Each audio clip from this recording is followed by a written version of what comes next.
21 सितंबर को होगा तारीख का बहुत बड़ा सूरज ग्रहण।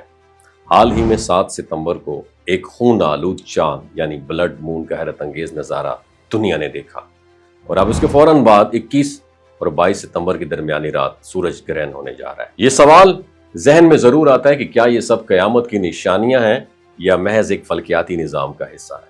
कायनात के ये मज़ाहिर हमें हमेशा इस बात की याद दहानी कराते हैं कि अल्लाह ताला ने सूरज, चांद और सितारों को महज रोशनी और जीनत के लिए नहीं बनाया, बल्कि ये सब उसकी कुदरत की निशानियां हैं। पाकिस्तान के वक्त के मुताबिक ये सूरज ग्रहण 21 सितंबर की रात 10:29 पर शुरू होगा और 22 सितंबर की रात 12:41 पर इख्तिताम पजीर होगा।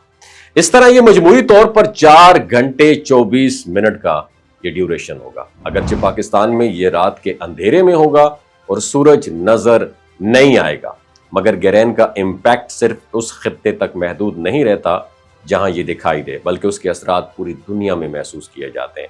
बिल्कुल उसी तरह जैसे समुद्री लहरें चांद के ऑर्बिट से मुतासिर होती हैं या जैसे किसी ऐसी जगह पैदा होने वाली वेव्स पूरी दुनिया तक पहुंच जाती हैं।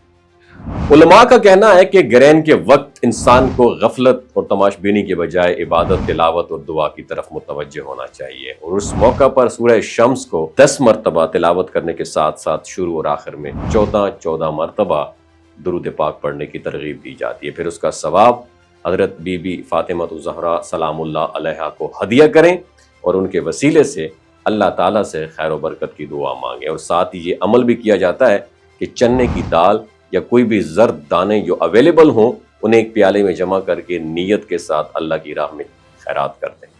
अगर किसी को ना दे सकें तो परिंदों या चींटियों के लिए डाल दें। यहाँ तक कि अगर ये भी पॉसिबिलिटी ना हो उसे पीस कर किसी खुली जगह पर डाल देना बहुत बेहतर है। ये गोया एक तरह की ज़कात है जिसे इंसान अपने रिस्क में कुशादगी और बरकत के लिए पेश करता है। यह याद रखना ज़रूरी है कि रिस्क सिर्फ माल और दौलत का नाम नहीं, बल्कि सेहत, खुशी, सुकून, आसानी और कामयाबी सब रिस्क की मुख्तलिफ शक्लें हैं। सूरज ग्रहण जैसे मौके हमें अल्लाह ताला की तरफ रुजू करने, अपनी दुआओं को संवारने और जिंदगी में बेहतरी की तलब को मजबूत करने का मौका देते हैं। यकीनन सूरज ग्रहण या चांद ग्रहण कयामत का वक्त नहीं बताते, बल्कि ये ऐसे लम्हात हैं जो हमें हम गफलत से जगाते हैं और अल्लाह की कुदरत की अजमत का एहसास दिलाते हैं। और दुनिया के ये नज़ारे हमें ये सिखाते हैं कि इंसान आजिज है और कायनात का निज़ाम एक मालिक की मर्जी के तहत चल रहा है। वमा अलैना इल्लल बलागुल मुबीन। ये जो गिलगित बल्तिस्तान के लोग होते हैं ना, इनकी एवरेज उम्र 90 साल से भी ज्यादा होती है। You know why? क्योंकि ये लोग शलजीत इस्तेमाल करते हैं। शलजीत के अंदर 85 मिनरल्स होते हैं। अगर आप चीज़ों को जल्दी भूल जाते हैं, मर्दाना कमजोरी महसूस करते हैं, औलाद जैसी नेमत से महरूम है और आप स्पर्म काउंट आपके कम है, टेस्टोस्टेरोन हार्मोन इम्बैलेंस है, आप सदाबहार जवान नजर आना चाहते हैं, खून की कमी को दूर करना चाहते हैं, हड्डियों जोड़ों के दर्दों से निजात हासिल करना चाहते हैं, मोटापा कम करना चाहते हैं, तो डॉक्टर असद महमूद की प्योर एंड नेचुरल शलजीत ज़रूर इस्तेमाल करें।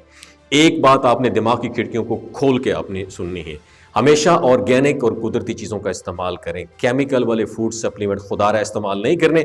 अगर आप डॉक्टर असद महमूद की प्योर एंड नेचुरल शलजीत को ऑर्डर करना चाहते हैं, नीचे दिए गए नंबर पर व्हाट्सएप करें। 3 बातों का ख्याल रखना है: हाई ब्लड प्रेशर में मुब्तला अफराद, खवातीन जो प्रेग्नेंट हैं और 15 से 20 साल की जो नौजवान नस्ल है जो गैर शादीशुदा हैं, अपने सेक्सुअल पावर को बूस्ट करने के लिए इस्तेमाल करना चाहते हैं तो डॉक्टर के एडवाइस के बगैर इस्तेमाल ना करें। बाकी सारे लोग बेधड़क गर्मी और सर्दियों में इस्तेमाल कर सकते हैं। अपना बहुत ख्याल रखिएगा। अल्लाह हाफिज।